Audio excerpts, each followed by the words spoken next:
ازيكم عاملين ايه؟ وحشتوني جدا جدا جدا. انا ندى اخصائيه منصوري، ولو انت اول مره تشوفيني دوسي لايك وسبسكرايب للشانل، ويلا بينا نبدا فيديو جديد.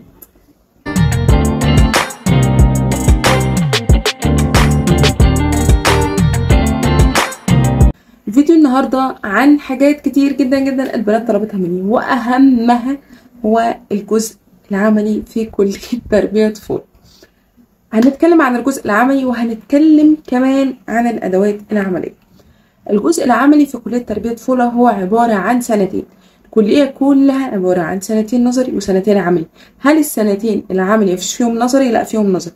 هل السنتين النظري مفيش فيهم عملي؟ لا مفيش فيهم عملي. مفيش فيهم عملي غير في حاجات معينة. هفهمك يعني ايه عملي ويعني ايه تربية عملي. العملي هي الوسائل اللي انت بتعمليها في الكلية، والوسيلة بتكون عبارة عن أداة بوصل بيها مفهوم للطفل ايا كان الأداة دي بتتكلم عن ايه. يعني عربي، انجلش، ماس، ديسكفري، ايا كان المادة هي عبارة عن وسيلة انا ببسط بيها المعلومة للطفل. ده كده الجزء العملي. طيب التربية العملي. التربية العملي هي عبارة عن بنزل في المدارس اخد خبره عمليه. فما بنزل اخد خبره عمليه باخدهم في اخر سنتين، اللي هي في ثالثه وفي رابعه. انما في اولى وفي ثانيه وفي ثالثه وفي رابعه باخد عملي عادي وبعمل وسائل عادي. طب بنزل تربيه عملي امتى؟ في سنتين ثالثه ورابعه بس. اولى وثانيه مش بنزل فيهم تربيه عملي.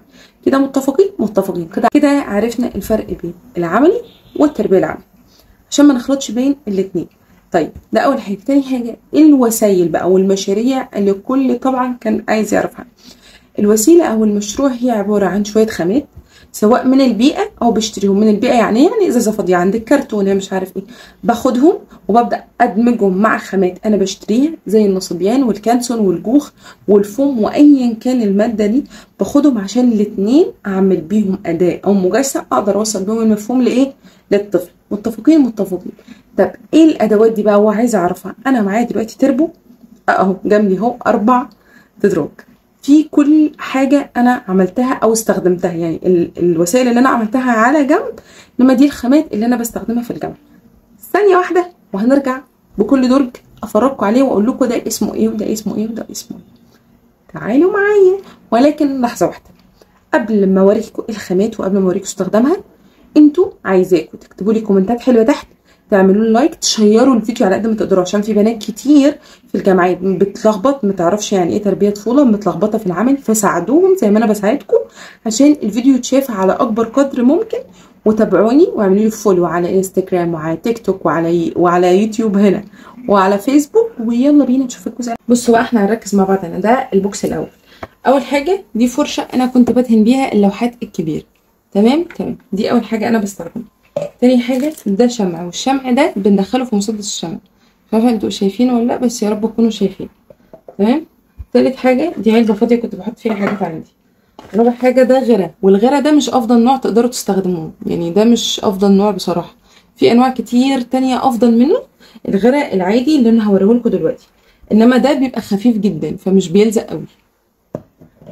ودي الوان انا كنت شاريه العلبه فيها تقريبا كانت ب7 جنيه ونص. هي عباره عن الوان كده كنت انا بستخدمها عشان اعمل بيها لوحات كبيره، وعشان طبعا من السنه اللي فاتت فانا مش عارفه افتحها. بس لو انتوا ركزتوا هنا هتلاقوا ان هي فاصله زيت عن لون. دي الوان بيبقى فيها نسبه زيت، كنت برجها واعمل بيها اهو. لو هنا بتهيالي باينه في اللون الاصفر اكتر انه الزيت فاصل اهو. هنا الزيت فاصل اهو، بيبدا بقى يترج اهو. هنا الزيت فاصل. تمام. هنا كنت بستخدمها دول، وده برضو كان لون من ضمنهم، ولكن كان البرطمان باظ فانا حطيت البرطمان. ودي صور انا كنت بستخدمها في المشاريع بس ان هي كانت مطلوبه مني. انا حاولت اظبط لكم الاضاءه عشان تشوفوا. ودي الالوان اللي هي كانت فاصله زي ما انا قلت. هنا الالوان كانت فاصله زي ما انا قلت كده. بتهيألي انتوا شفتوها. ده الزيت اهو. ودي كنت انا حاجات بستخدمها في المشاريع. تمام. وده بتاع صمغ عادي. ودي الوان ميه. دي الوان ميه. ودي جزء من الحاجات اللي انا كنت بستخدمها برضو في المشاريع، ورق ومطبوعات وعيون وكده. ده اول ده اول درج. نجيب الدرج اللي بعده. ده الدرج التاني. الدرج التاني ده بقى عباره عن ده ورق الفوم ده فوم عادي، وده فوم جليتر، ودي القصاصات اللي انا كنت اشتغلت بيها، وبعد كده دول فضلوا عندي فعينتهم في كيس عشان هرجع استخدمهم تاني في حاجات تانية، بعوز مثلا قطع صغيرة او حاجة، بقوم حطاهم كلهم في كيس وقافله عليهم كده. ده اول حاجة. تاني حاجة ده عبارة عن جوخ لونه جراي او رمادي، ده انا كنت استخدمته برضو في مشروع واتفضل عندي. وده مسدس شمع، وده سكوتش. السكوتش ده اللي هو بيبقى عبارة عن زي اللي بيجي في الكوتشات كده، اللي هو بيبقى عبارة عن كده، شايفينه اهو، اللي هو بيبقى فيه جزء كده.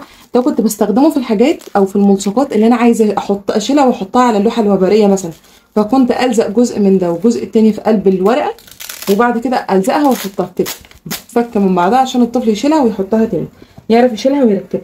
وده عباره عن ورق بلاستيك بستخدمه عشان اقص عليه الرسمه، وبعد كده ارجع أقص. يعني مثلا كنا بنستخدمه ان احنا بنحط عليه رسمه ونقصها عليه، وبعد كده نستخدمها نلون بيها نعمل بيها حاجه تانية. وده برضو اتفضل عندي وعينته هنا. ده الدرج الثالث. تعالوا على الدرج الثالث. الجزء الثالث ده بقى عباره عن ايه؟ دي مرياله كنت بستخدمها بنفذ عليها مشروع، فكنت مستخدماها على ظهرها، فعشان كده عينتها معايا. نسيب المرياله على ده. ده عباره عن حاجه كده زي اللي بتلف بيها الهدايا، انا والله ما فاكره اسمه، بس ده كنت استخدمته في حاجه بسيطه، ما استخدمتوش كتير قوي يعني، فده اللي فضل عندي. وده بقى خدي بقى عندك يا اختي، ده جوخ برتقاني واصفر وبيج ولبني. بصي جوخ كتير قوي يعني، كتير ما تعديش اهو. كل ده جوخ مش عارفه فيه ايه، بس انا عشان كان عندي مشروع كنت بستخدم فيه الجوخ كتير قوي. ودول برضو كل اللي فاضيين اهو، كل الالوان كلها جوخ. اللي بعده، استنوا قبل ما اوريكم اللي بعد، عايزه اوريكم عن قرب ملمس الجوخ ده بقى شكله عامل ازاي. ده بيبقى كده اهو، تحس انه فيه سنه وبره كده اهو، بيبقى ملمسه كده اهو. يا رب تقدروا تشوفوه عشان تعرفوا تميزوه بينه وبين الخامات التانية. الفوم بقى كان فينا حته فوم، استنوا يا ولد اهو. الفوم غيره، الفوم كده شفتوا الفرق اهو، دي حاجه دي حاجه تانية اهو. ده الدرج الرابع. الدرج الرابع ده بقى فيه علبة خيوط فيها كل حاجة يعني، يا رب اهو، فيها كل الوان الخيط والابرة والخيط وكل حاجة. دي حلوة جدا جدا جدا، بتفضل معاكي ل4 سنين اصلا. تمام. وده جوخ تاني. ودي بقى ايه؟ عرايس قفازية انا كنت عملتها، اللي هي بتتلبس في الايد للاطفال. مش عارفة الباقي باينه تحت، بس دي واحدة ودي التانية. ولو عايزين اعلمها لكم بقول لي وانا اعملها لكم في فيديو. دي التالتة. دي عرايس قفازية اهي تتلبس من تحت. ودي انا كنت عاملاها بقى على ايد اطفال، دول صغننين على قد ايد الاطفال، ودي كبيره على قد ايدي انا اهو. السلام عليكم ورحمه الله وبركاته، عاملين ايه يا ولاد؟ معلش نعدي هذا الموقف الطريف. تربيه طفوله بقى. ودي اسمها عصيان العصا. دي بتتعمل كده بالمسرح بقى، اللي هي السلام عليكم ورحمه الله وبركاته، انا تيتا، انتوا عاملين ايه كده يعني. بس. وبعد كده ده جوخ تاني. ده ايه حوار الجوخ ده يا جماعه؟ الله. وده جوخ برضو، كل ده جوخ. صحيح ونسيت اوريكم، ده المقص اللي انا بقص بيه الخيوط، اللي هو بيتعمل كده كده، يبقى ده شكله يعني. هو تقريبا مرهق عشان مصدي وكده، بس هو ده بيبقى شكله يعني. هوبا طلعنا من تحت. انا جيت يا ولاد، معلش اتاخرت عليكم، كنت ملبوخه في الادوات بتاعتي. المهم، دي الادوات اللي انا بستعملها. هل دي شرط لازم تكون عند كل البنات؟ لا. هل انا اول ما دخلت الكليه جبت الادوات دي؟ برضه لا.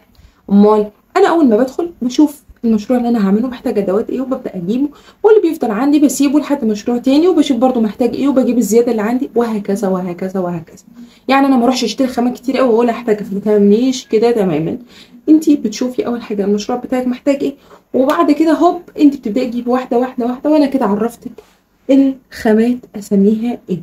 اما بالنسبه للنصبيان، النصبيان هو عباره عن زي ورق بتاع كده مربع كبير زي النتيجه بالظبط، زي الحاجه اللي بتحط عليها النتيجه دي، اللي هي بتبقى الجامده دي، الورق الجامد ده، ولكن بيبقى اجمد منه سيكا. بنستخدمه في ايه؟ الدكتور هتقولك لو انت عايزاه في مشروع. تمام.